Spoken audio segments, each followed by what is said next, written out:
Thank you. Thank you, Leslie, number one.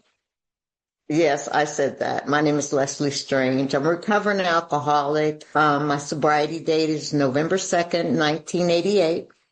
I have 36 years. I came in one time at 28. And the reason why I always say what age I was when I came in, that lets you know that if you're new and you're anything like I was like in 10 years, I'll be 38 years old back at that time, right?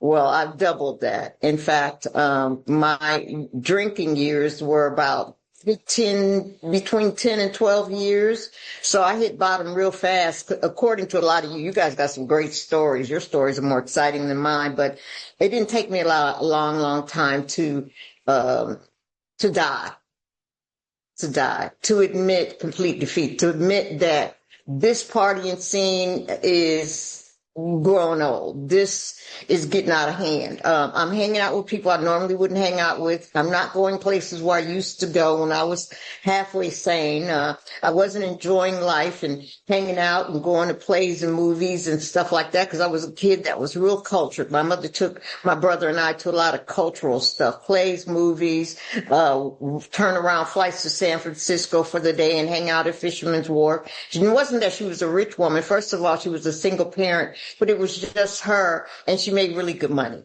And with the jobs, so she always had great jobs. My mother was a high school graduate, never went to college, but she was one of the smartest women I knew because my mother read. All I remember is my mother being in the bed or being in the living room reading. She was in the Book of the Month Club, and I think Doubleday had a book club. And this was before clubs were popular. And you'll hear me talk a little bit more about my mom because my perspective in my drinking days and when I came in is different than what I see my mom now. I was just talking about to my brother about some of the things mom would allow us to do as kids. My mother she was a disciplinarian, but she was considered the cool mom. All the teenagers in the neighborhood would come to the house and we'd break out the albums and have them all spread out on the floor and we'd be dancing. And my brother was younger, so he was a pain. He'd be running in and out of the room and she would let us hang out over there. Her only rule was don't have anybody in the house when I'm not home. Well, you know that don't work with teenagers. You know what I'm saying? When you get that call from mama coming home, everybody's got to get out. I got to get the laundry basket out. I got to iron my Catholic school uniform and my pleated skirts. I got to make sure the food's defrosted at least in the oven. So I had a lot of responsibilities because I'm the oldest. Um, we lived on a nice side of town. I had my own bedroom. When I was about 12 or 13, I think I got my own bedroom and had the whole pink bedroom, canopy bed, white furniture, my own record player, all the Jackson 5 albums, all the albums that I managed to buy by myself. I think Prince's For You first album came out. I was so excited to buy that album on my own. So that's kind of how my childhood was. I did go to Catholic school and we were baptized Catholic and went through all the pomp and circumstances. That means I had the first Holy Communion. For those of you who know, I had the confirmation. My confirmation name is Marie. So my name is Leslie Renee Marie S. Okay, that's my whole name, including that. Had all of the things and all the bells and whistles that came with that. My mother didn't go to church with us. She just would drop us off when I was interested in going to church because I played guitar. And she would drop me off at church and she'd pick me up after church. And I used to think, I used to listen to other people's parents and it's like, they used to take them to church 3 and 4 times a week, Baptist church, Pentecostal church. My mother wasn't like that. And as I look at it now with this newfound set of glasses that I have, I believe my mom did that, A, for the education, but B, for some kind of spiritual boundary, some type of spiritual basis. I really believe that she did it for that because I know she loved us. But when I used to drink, it was a sense of freedom to me. It was a sense of fun. It also gave me a sense of friendship. All my friends smoked that little pot and had that little cheap wine or had a couple beers, Corona, Heineken. That was cool back then. And that's what we did. And I didn't start really smoking weed till like I was about in my second year high school. Try a little of that weed, and it was always cheap, give you the headache, but give you the giggles and the munchies. And then slowly progress. And like the big book says, this is a progressive illness, and it did. at that time. When you're in your disease, you don't really realize how you try more stuff. Somebody give me a tab of acid. Somebody give me a little bit of this. Somebody would tell me, oh, drink gin gimlets. They're really good. Or drink rum and cokes, or drink White Russians, the drink, not the men. Try White Russians. Then it was all these, Drambuie and trying all these things. And I tried them and I picked through which ones I liked. And then it started getting progressive with the outside, accessories, I'll call them. And I didn't see that. And as I graduated and got out of school and I started, rebelling against my mom more, I don't know if it's the teenage blues or the hormonal blues, but everything she said got on my nerves. And I was talking to a sponsee sister recently, and she told me, she said her daughter, who's 14, put on Facebook, social media, I wish my mother would have a car accident and die. And this girl was devastated. And I said, baby, I know I wanted my mother to die now. And when you think about even thinking like that now, it's insane to me to wish that, because she has passed on. But, when you're young and you're rebellious and your mother's trying to hold on the last thread of rules she can put in on you, take the car keys, you got a curfew, and you start stretching that curfew. And me, I was 18 by that time. I'm thinking, I'm 18. I should be able to stay out as long as I want to. My mother's like, not in her house. You know what I'm saying? And so I would rebel more. I'd stay out later. I started adding in those powdery alcoholic substances and the solid ones and the round ones with the cross cut in them. And I would do everything. I was experimenting. And then suddenly it got so bad that I started getting a hint that something was wrong when I would be with people that were dangerous. I would be with people who would sit down with the alcohol and the drinks, and there'd be guns on the table. See, I didn't come from that. My mom had guns in the house, but we never saw them. But there'd be guns on the tables, and it's obvious like this guy's coming in with a big briefcase full of money, and this guy's coming in with a big briefcase with whatever, and I'm sitting there looking all wide-eyed, deer-eyed, doughy-eyed, and naive, and I'm in a situation that's not too cool, and it's obvious these are gangsters.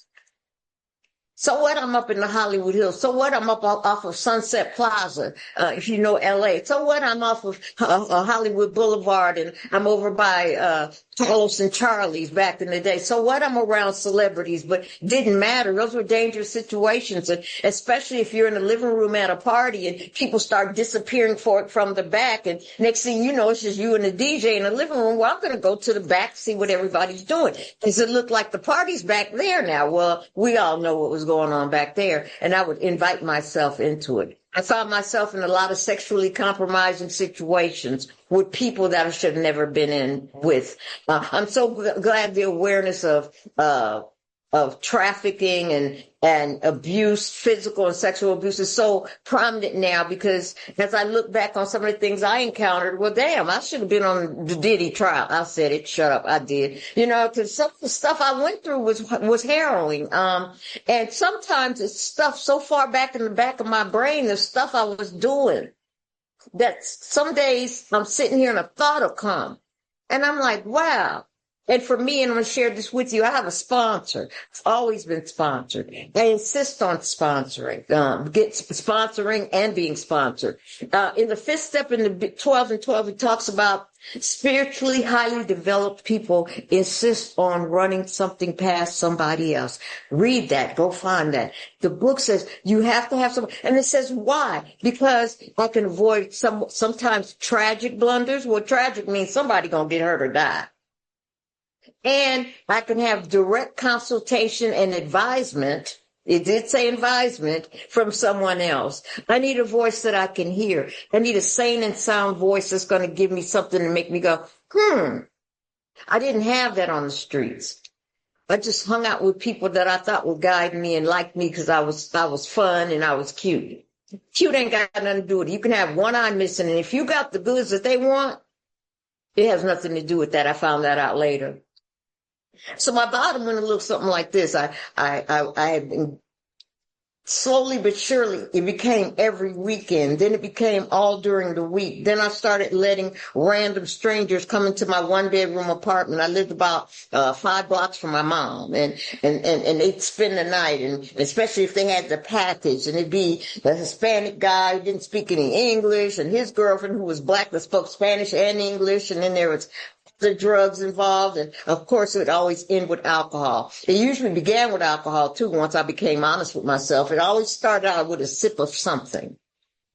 It always did. It didn't start out with no water or herbal tea or coffee. It started out, unless it was coffee with Irish cream in it or something, but it always started out with a sip of something. And that was my difficulty when I first came in. If you're new and you're listening to me, look back. Now, I do have a couple girls that I do sponsor that absolutely did not drink, weren't alcoholic, and I can sponsor them. But when I came into the rooms of Alcoholics Anonymous after that one night that I couldn't get drunk, I couldn't get high, I couldn't get that buzz, I couldn't get that fuzzy feeling, couldn't get that spinning room, I couldn't get that loopy feeling, nothing worked. I took that drink, nothing worked. I tried it again in a different order, the drink, the cigarettes, the whatever. It didn't work. And then I listened to something, and I think it was that moment of clarity, and it was about this wide, that cracked window of grace. And I stepped through, and that moment of clarity said, go home. So I called my then friend I asked my friend, he was in the other room, and I said, could you send me a cab? I want to go home. It definitely wasn't Leslie, not the drug addict, alcoholic Leslie. It wasn't the Leslie that wanted to be fly and flit and fun and all of that. Wasn't nothing fun by then. The thing that made it the least amount of fun, and if you remember back, was the come down when there's no more alcohol. When you're drinking out of cans of beers where cigarette ashes and cigarette butts is at the bottom, it's just because you hear the sloshing or something's in there.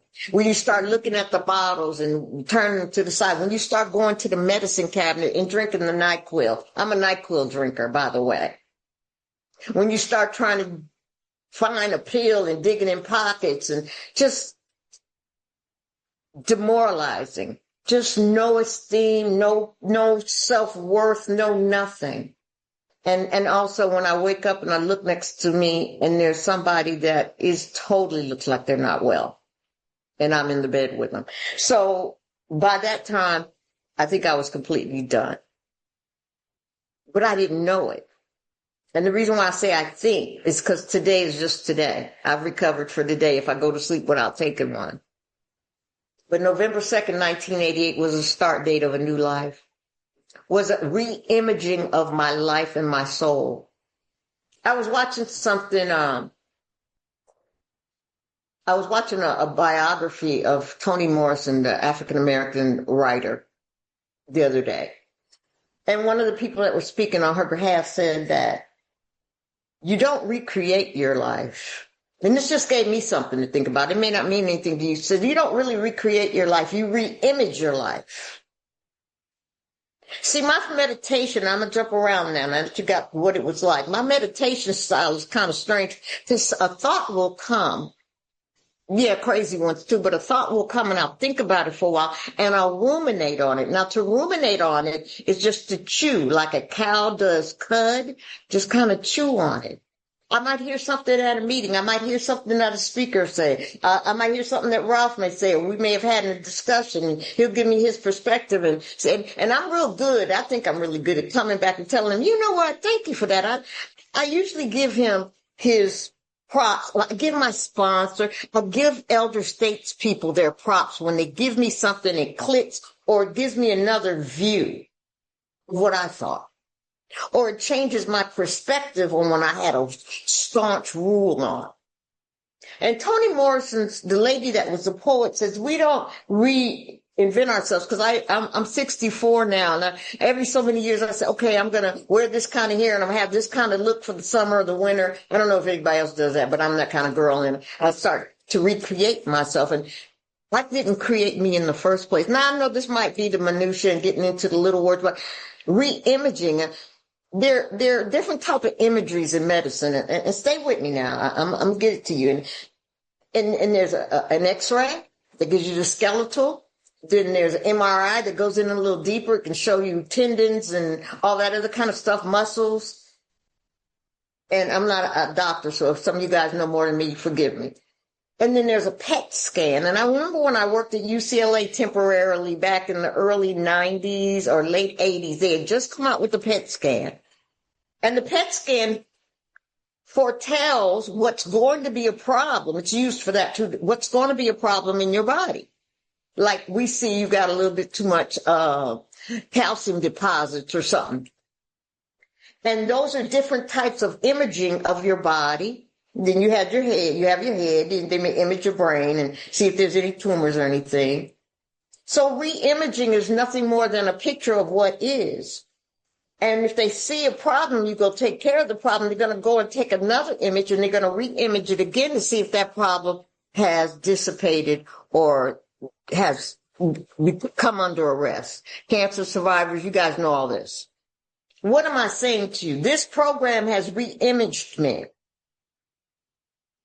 Not only into someone I would never think of to be, like a mother, a really good mother, a way better mother than I used to in sobriety.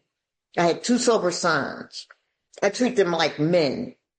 And yes, I had a village help me raise those children, and their fathers were involved in their lives as best they could. I know for a fact, women out there, men that out there single parenting, it can be done. Because you're connected to a power and you're connected to elder statespeople in your life, this can help you through anything. This program for me has become the transformation for anything I thought I knew. See, I didn't come in here with one white chip thinking I was going to stay forever. I just came in here to get that one thing out of my hand and get that alcohol out of my hand. I didn't know I underestimated this program. I underestimated the God factor. Now, I always believed in God. I mean, I went to Catholic school. I knew how to say all the prayers and do all the things. But I never knew that I didn't trust God until you guys got me to that chapter to the agnostics. Now, I know chapter to the agnostics, when I first came into the room, the way I did it, I started going to meetings. They said 90 meetings in 90 days. My mom would roll with me. I'd go to meetings. I love that you guys remembered my name. I love that I saw smiles and hugs when I came into a meeting. And if I came there a second time, somebody would call my name. I love the family familiar part of this program. You gave me a sense of wholeness. You gave me a sense of wanting to help me. You gave me a sense of safe. I'm safe. You know, we had a few guys in there predating and doing what they do with girls, and when the fellowship hug got a little too close, it wasn't the butt out hug, it was the close up hug, those kind of things. But you older guys took care of girls like me. I was 28 years old, I weigh 105 pounds, and I'm 5'2". I was real tiny, real petite, and they made sure they didn't come at me. The ones who came at me, everybody would warn them off. I didn't know that. I never had big brothers. My mother was embarrassing when she'd come to the school to protect her daughter. And so you guys gave me a safe place to be. And you talked to me. And you had those on the break of a meeting. And you stand outside and talk to me. Or I could stand in a circle and listen to you guys talk, and you wouldn't tell me or turn your back or walk away saying this is private. This is someone else's business. We would stand there and we talk. And I'd ask questions and you'd answer them. And some of you would carry a pocketbook around in your pockets. And I remember some of the older guys busting out that book and showing me in the book, pages falling out, that little blue book.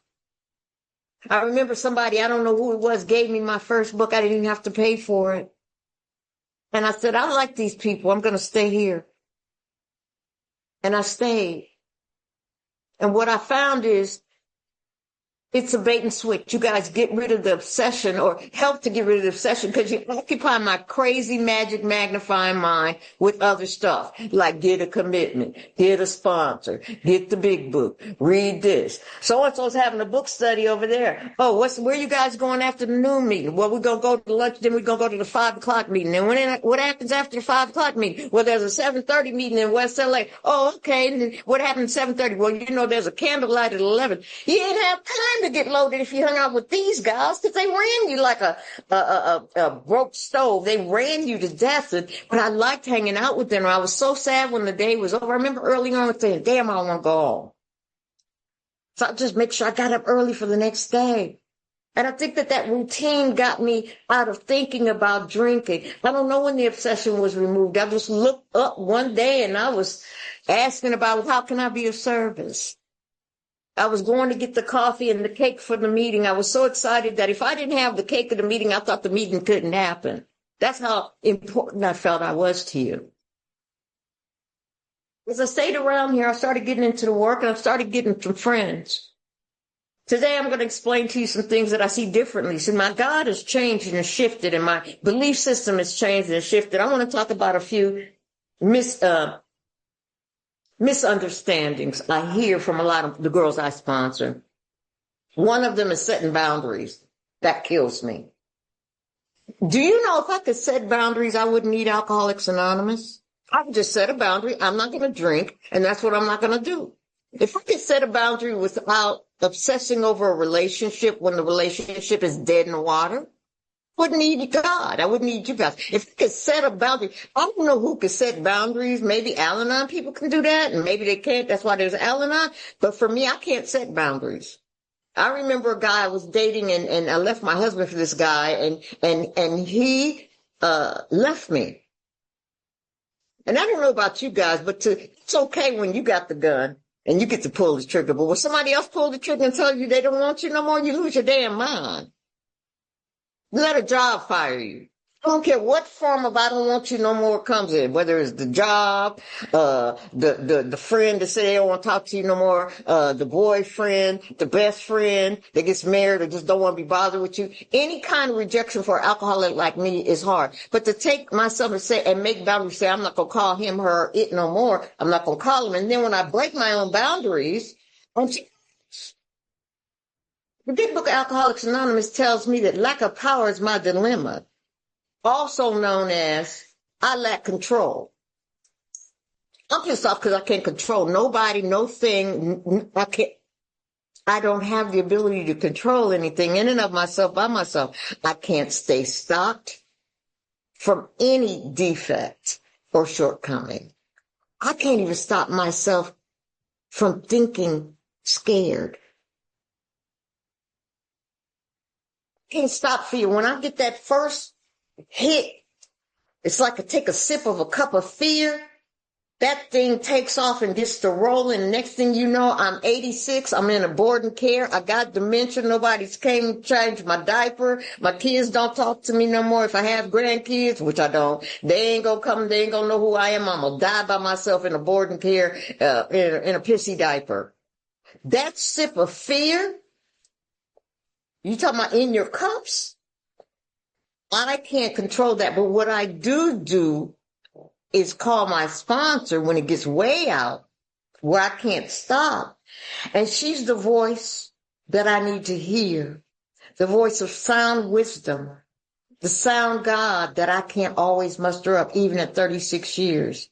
The one that said, Leslie, you're angry at that person. That's incorrectly, that's misdirected. That's selfishness. That's self-centeredness. That's a jealousy. That's envy. That's fear overall. So the boundaries, I don't get that. See, in the third step, they told me if I turn my thinking, Leslie, and your actions to follow the thought, good thoughts, God thoughts, best thoughts you can come up with, my thinking and my action over to the care of God so that he can care for me. See, you know, my sponsees, I love my crew of girls. And on Thursdays, we've been meeting since almost the beginning of the pandemic. I said, I'm going to get all these girls together because during the pandemic, I started getting them from Sweden and different places, and I couldn't get all the time. I said, okay, Thursdays, we're going to meet and have a check-in. This time, 7:30 for just a 1 hour meeting, because I know by Thursday, you guys are worn out. So we picked a new pair of glasses. And Chuck said something so wonderfully. You know, it's not AA literature, but I love it. And Chuck says something is, like, I take 12 steps into business, service in business, service at play, service at home, service at work, service with my friends. And he said, because my business is to help God take care of, I mean, is to take care of God's children, to be of service, I should say, to his children. God's business is to take care of me. Now, I've heard that before, but sometimes you have to reread the book, the 12 and 12 different things for it to hit different. As you grow in grace, dignity, understanding, and wisdom, stuff starts meaning different things to you. When your circumstances change, things start seeming different. They sound different. I remember when I first came in, everything was deep. You don't take a drink, you don't get drunk. Fear, face everything and recover. All those little acronyms. Push, pray until something happens. Oh, it was just so deep. Everything was like blowing my mind. And then you get around here for a while, you be like, yeah, that's old hat. You know, Ralph was talking about, the footsteps in the sand. Yeah, we read that 1,050, 11 times. Oh, the Serenity Prayer, oh, they got a long version. Oh, cool, we read that. If you go back and you start finding new things and you listen to a sponsor who has a sponsor who studies and tries to level up, not better than, but level up, get to another spiritual level of understanding and wisdom and growth. And then they pass that on to you. My sponsor just got a new sponsor. I'm like, yay, that means I'm going to learn some new stuff. I'm excited to grow in grace and effectiveness. So if my business is to be of service and God's business is me to take care of me, my lack of control shouldn't be a problem. But because I have defects and shortcomings that are following me for the rest of my life, a day at a time, and they're like whack-a-mole. 1 minute it's envy, 1 minute it's sloth, 1 minute it's jealousy. And they're all fear initiated, and I'm whacking envy, and then I'm whacking jealousy, be whack-a-moling for the rest of my life. And it sounds dooming. It sounds like, oh my God. I asked my sponsor, Betty, before she died, I said, I might have to keep doing this writing, Betty. Damn, I just did an inventory 6 months ago. Well, you need to do another one because I hadn't been doing a 10th, right? She said, baby, you're going to be writing the rest of your life. What she was saying to me, and I understand now, you're going to be analyzing, as long as you stay on this side of the program, on this side of life, you're going to always be reviewing your life. This program is something that's numbered. It's a numerical sequence. But once you get a rhythm, once you get the rhythm, it's like when you hear a song, you really like that song, you play it over and over. First you might know the chorus, just the main line the person sings over and go. And then in a minute, you'll know the whole verse, all the verses. And then in a minute, you'll know the background vocals. And then in a minute, you'll know the ooh-ahs and all that other stuff. And the next thing you know the whole damn song. Well, that's how this is. I don't need to look at the linear notes on the back of the Stevie Wonder album to listen to As. I know the words. I know the words. And better yet, I know the words and the meaning.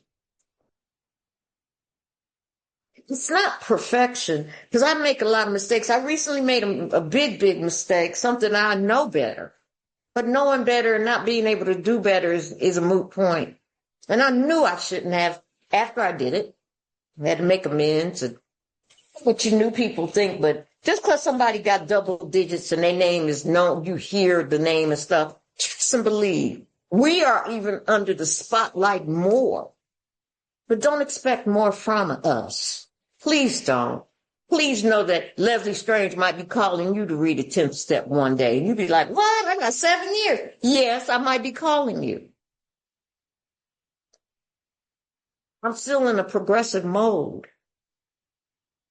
And when people become angry with me, I understand because I've gotten angry with other people because they didn't meet my expectation of what I thought the program is always supposed to look like. I make mistakes. I fall down. Bust my forehead, need stitches. I fall down and skin my knees. I got to put cocoa, but I fall down a lot. And then more importantly, I fall down in thought. Y'all just can't read them unless I tell them to somebody like Jackie Ford. We be on the phone 2, 3 in the morning, and I tell her every thought I think. She said, oh, God. And she just died. She said, go to bed, and I can do that with her. Because she's one of the girls that we rolled together like friends, you know what I'm saying? She became beyond a sponsee. She became my friend. If you're new and you come into these rooms and you don't understand jack we saying, none of that crap we read, one day a light will come on. Now, I don't know that click. I don't know what will flip that switch in your heart, in your head. But one day, something's going to flip the switch, and it'll be just the perfect moment that you'll be in the receiving mode to get the light on, to see the light. Go, oh my God, that's what that girl was talking about.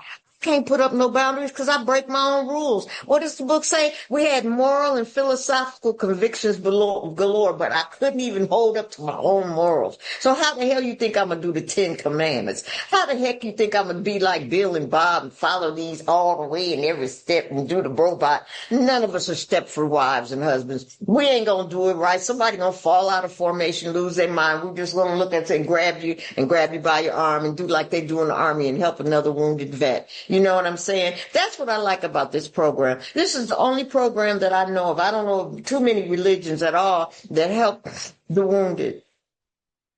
And we don't put you out permanently.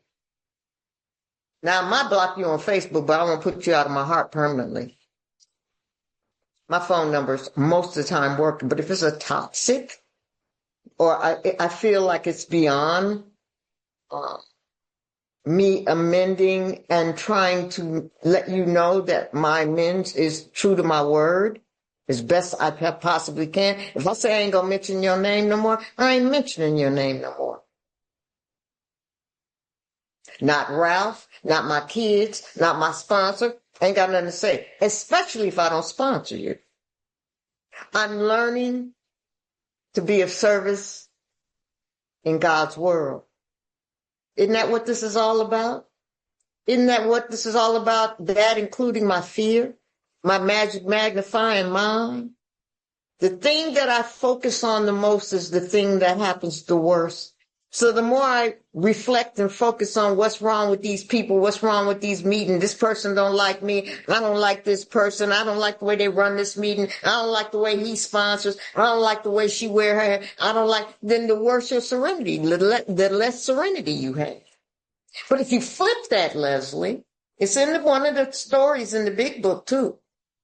My serenity is in direct proportion to my effects. When I find myself restless and irritable and discontent, today the mind talk doesn't go to screw them, they get on my nerves, because, that's one of our favorites. They get on my nerves, my last nerve. Well, today I go in and I say, okay, what's going on with you today, Leslie? I even go to the basics. Remember this? HALT. HALT. Okay, Leslie, did you eat? Usually if I haven't eaten and I'm under-rested, I haven't rested enough, or even if I haven't drank enough water, or even especially if I haven't, screw the other ones, I hadn't thought about God, prayed. There's never a day goes by I haven't thought about God. There's never a day that goes by that I'm thinking God, talking to God, communicating with God. I sit in this living room where I am right now, and I sit here a lot of times and the TV's off. Now I might be looking through some positive affirmations on Facebook. Somebody posted something. Or I might be on the phone with a sponsee who may have just lost their child, or just lost a pet, just lost a job, scared about their finances, scared they're not going to have their rent, scared about next week, scared about next year, heavy health issues, in and out of hospitals, looking at sponsees broadcasting on the family meeting in a hospital bed, calling the sponsee or the person later on and just say, I don't know what to tell you, sister, because I've never had that illness, but I do know one thing I can do. See, today I'm no longer afraid to pray with you, in your face, wide, out and open, because I'm no longer afraid to explain I have a God today. My life has been re-imaged. I couldn't have drawn a pretty enough picture.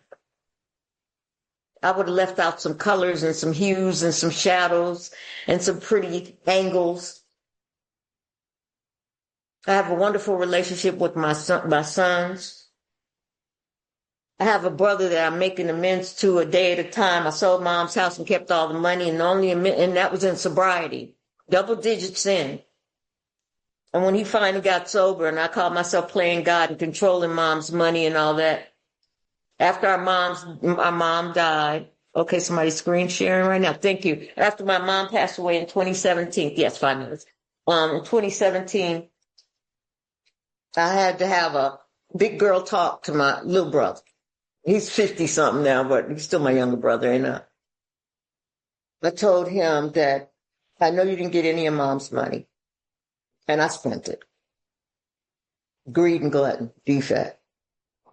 I said, but whenever you need something, don't worry about paying it back. If I have it, and when I have it, I didn't say when I have it, you got it. And every time he calls me, he says, I just need a little bit for payday, just a little bit to stretch me through payday. I send him double what he asked. And then he says, I'll pay you back next payday. And I have to we go through this whole thing and I let him say it. And we go through this whole cha-cha. I'll pay you back when I get paid. I said, no, you won't. Don't send it. And so that's how we roll right now, because it's just the two of us. And then finally, I think I gave him the best gift that he would ever want. And that was my mother's album collection a couple months back. He drove down from Milwaukee in his SUV, hung out for a couple days, went to see his nephew. My son has a house, came here and hung out with me. And I went down to the storage under the house and we put out every album. It was like almost 1,000 albums. It was like 900 albums. Everything from Elton John to Gloria Lynn to Grady Tate to some of the greats, Frank Sinatra. I mean, my mother had albums and some of them had gotten a little moist and a little mildew and they peel off. And he drove home. And as I waved at him, I said, I hope that helps. And I'm still going to financially help him. See, when you take the chance to clean up your stuff, it's scary to take that chance. It's scary to tell somebody I screwed up. It's scary that they may reject you, and they may reject you. I'm happy for you. Some of the damage, you just have to take that hit. You have to take a knee, baby. Some damage is irreparable. But at least you were bold enough. You had enough holy boldness in you enough and enough reliance upon the power that you've developed through these steps to say, God, I'm going to be okay even if they still don't like me. I know you like me. I know that you love me. I know that you're going to protect me, even when I feel like there's nowhere else to go. Today, I live a life I love solitude. Didn't know I was this kind of girl. Thought I always had to be around people. I love my house. I love being in the house. And when I'm around people, I try to adjust. I'm pretty mutable as a person. So if you put me in a box, I can stay there. And if you put me in a mansion, I can be comfortable there. And I try to help people. And I try to help people unexpectedly. So my thing is like this, if you walk away from Leslie Strange, know this, you will have learned who not to be or who to be, or you really never got to know me. And when I thought you knew me, you didn't know me because you accused me of something I'm not today, because I see the transformation. See, I see the reimaging, because when they take the PET scan, the CAT scan, and the MRI of my spirit, and they hold it up on that little chart, and they show, see, this is where you've grown. And I get that approval and that appraisal from my sponsor. I get that approval and that appraisal from my peers. And more importantly, I get that approval and appraisal when I look in my mirror, when I see that I've had to have all my dental work redone and totally learn to relove the new old version of Leslie. I'm no longer 28. Can't do certain things that young people do. I don't try to be young. I stay in my place as an elder statesperson, be the best one I can. I'm loud with it. I stand on stuff. I can be stubborn. I talk crap. And I'm not the warm and fuzzy sponsor. And I'm making these I throw you to death. Because if it looks like you heading toward killing yourself, I'm such a mother bear. I'm going to try to stop you. And you might get cussed out a little bit. I don't know. It's all love. And if you don't understand my love language, I understand that you don't understand that. Everybody ain't for everybody. But I'll tell you what they told me. You may not be able to dance with everybody, but you sure as hell better find somebody to dance with. Boots on the ground, ballet, opera, Texas hop, cha-cha, the waltz. Find somebody to dance with that dance to the same music you've been given. My name is Leslie Strange, and I'm a recovering alcoholic, and thank you so much.